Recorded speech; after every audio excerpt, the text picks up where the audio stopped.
manehna teh ari baheula di Arab tak ari ayeuna karek daremo.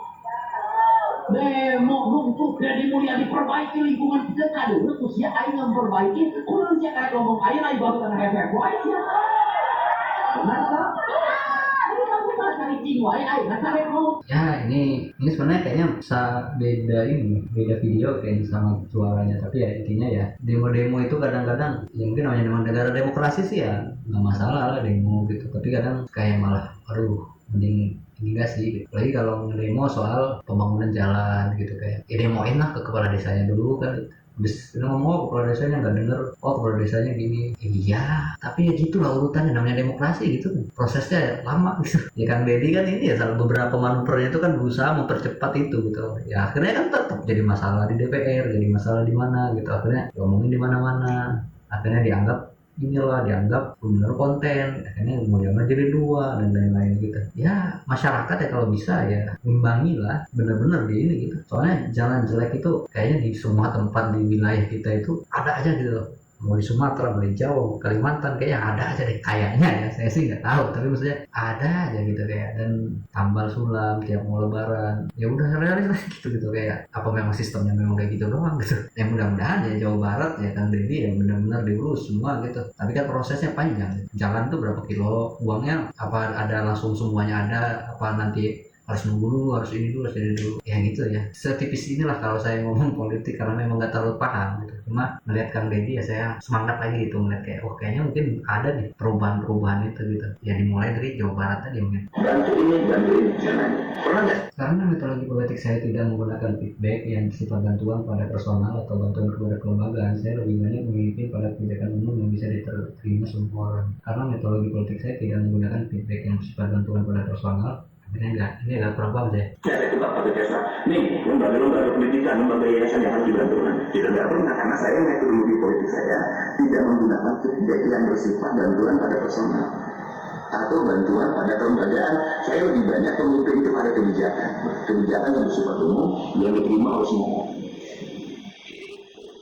Oh iya, maksudnya feedback yang bersifat bantuan kepada personal itu kayak orang-orang tertentu yang mungkin berkuasa yang sehingga ada feedback atau kepada lembaga yang nantinya lembaganya mendukung gitu. Jadi kayak misalnya kalau lembaga A, oh ini dapat bantuan dari gubernur, nanti ada semacam artinya kan, saya dukung nih karena udah dibantu gitu. Tapi kebijakannya lebih ke menyasar ke masyarakat yang lebih luas gitu supaya bisa diterima semua orang gitu. Nggak cuma lembaganya doang, nggak cuma perorangan doang gitu. Jadi kayak misalnya orang kurang mampu dibantu, nggak cuma karena ini anaknya si ini, karena ini dari lembaga ini, tapi ya kalau bisa umum semua orang yang tidak mampu ya dibantu, mungkin ya seperti itu mungkin. Itu padahal kita kalau mau konsen ngurusin anak terlantar di kota Bandung jangan jauh-jauh atau di seluruh perempatan di Jawa Barat boleh konsen teman-teman. Bisa pelibatan dengan kemudian iya kayaknya dengan bantuan ini ODGJ di jalan berantakan, kemudian anak-anak yang di bawah umur di perempatan masih apakah dia ngamen, apakah dia jualan, kan jualan juga tujuannya untuk dikasihani. Terus kemudian masih banyaknya orang meminta bantuan sumbangan masjid di jalan raya. Dengan ini selesai loh Pak. Dengan duit ini selesai nggak menurut Pak? Selesai Pak. 500 miliar itu taruhlah yang masjid yang minta-minta di jalan raya itu jumlahnya di Jawa Barat ada 100 masjid. Taruhlah, tentu saya nggak nyampe. Nggak nyampe. Karena kalau satu masjidnya dikasih 300 juta, selesai.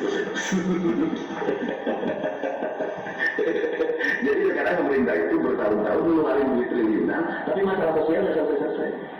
Nah saya ingin sekarang di perubahan ini di 2026 ini Pak Biro Desa segera mengkoordinasikan dan memperketatkan lembaga mana yang mengusir ODGJ,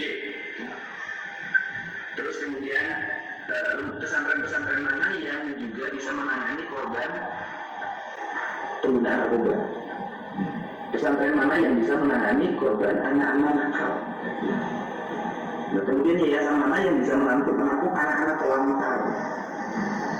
Nah ini kan masuk ke yang dana hibah juga tadi kan. Jadi wujud proses itu dari beberapa KDM lagi mikir ke sini pemetaan ini gitu. Jadi supaya pesantren itu ya mencakupi semua anak-anak terlantar. Oh ini yayasan ini nih udah kuat nih fondasinya, ininya udah ini, guru-gurunya udah ini. Wah ini masuk nih anak terlantar nih. Oh pesantren ini nih. Oh yang kena narkoba yang ini bisa nih. Soalnya Kang Deddy juga ada sih kayaknya beberapa pesantren yang beliau kan ngambil anak kayak si siapa Egi juga pernah dimasukin pesantren tapi gak betah. Yang beliau kayak udah tahu nih pesantren mana yang dekat dengan beliau nih. Mungkin kan kalau dipetakan ada berapa sih pesantren yang tipe untuk ke anak-anak nakal misalnya, yang bener-bener concernnya ke situ gitu loh. Tahu yang kena narkoba kan gitu kayak rehabilitasi tapi di pesantren. Yang ke arah ODGJ pusat layanannya seperti apa? Karena kan Kang Deddy sempat juga bahas soal ODGJ yang dari daerah ini pindah ke sini akhirnya ya tetap ada dan tidak terurus gitu. Atau anak-anak yang pakai bahasa jualan, ada kan tuh yang kadang emaknya gendong gitu, tapi ya kasihan, tapi ya itu kan seharusnya sekolah gitu anaknya. Bisa ada kan yang kayaknya umuran SD kelas 1, kelas 2, kelas 3 gitu. Jadi diverifikasi Pak, mana yang punya kesanggupan bikin MOU Pak. Sudah, nanti Satpol PP nanti anak terlambat di sini berarti dikirimnya ke panti ini. Pantinya dipastikan makan mereka cukup. Kemudian tempat tidurnya baik. Nah kemudian ODGJ nanti di jalan raya kabupaten ini, kota ini kalau ada ODGJ nanti kita kirim. Bila perlu nanti kita bikin sayembara, siapa yang bisa menyerahkan ODGJ maka dikasih insentif.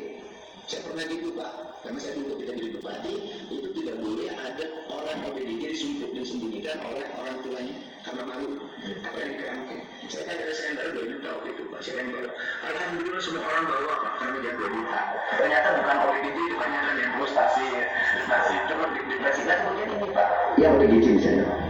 Coba Bapak koordinasi dengan rumah sakit jiwa. Pengidap ODGJ problemnya bukan ketika dirawat di rumah sakit. Problemnya ketika pulang ke rumah. Iya betul.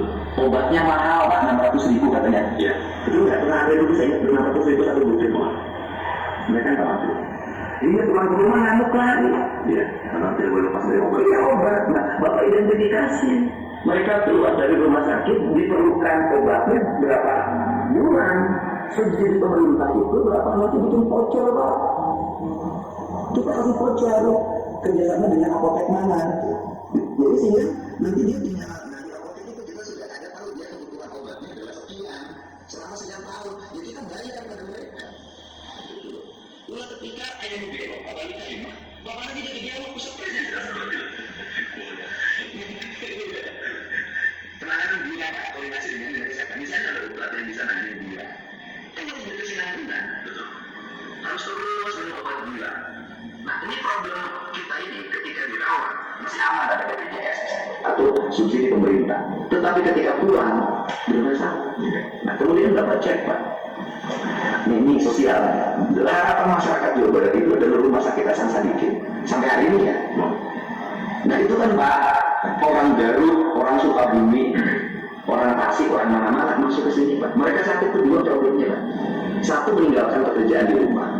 Yang kedua itu ketika tidak nungguin di rumah sakit dan nah karena ini kan Pak KDM itu kan Kang Deddy itu udah ada pemetaan masalah-masalahnya di dalam alam pikir beliau ya, yang udah didiskusikan kepada sekretariatnya yang ya seperti itu ya kan, kayak masalah kayak orang-orang terlantar, artinya kan butuh dana yang lumayan besar, bahkan tadi beliau bilang 500 miliar itu ya bisa gitu, tapi kan kalau enggak benar-benar enggak teralokasi dengan baik ya jadi nggak bakalan cukup juga gitu, karena udah nggak tepat sasaran, uangnya hambur entah kemana, akhirnya programnya nggak jalan, ujung-ujungnya disalahin kan, kayak wah gubernurnya nggak benar gini-gini gitu. Nah Kang Deddy itu lagi mau baca ini sepertinya gitu, jadi kayak udah harus ekstra untuk mikir kayak ya jangan sampai ya hal-hal yang udah menahun, yang udah jadi mendalam itu tambah dalam terus gitu, dan kalau tambah dalam tambah susah dibenerin, dan ini yang harusnya didukung, diperhatikan gitu, karena Pak KDM ini kan sosmednya aktif gitu.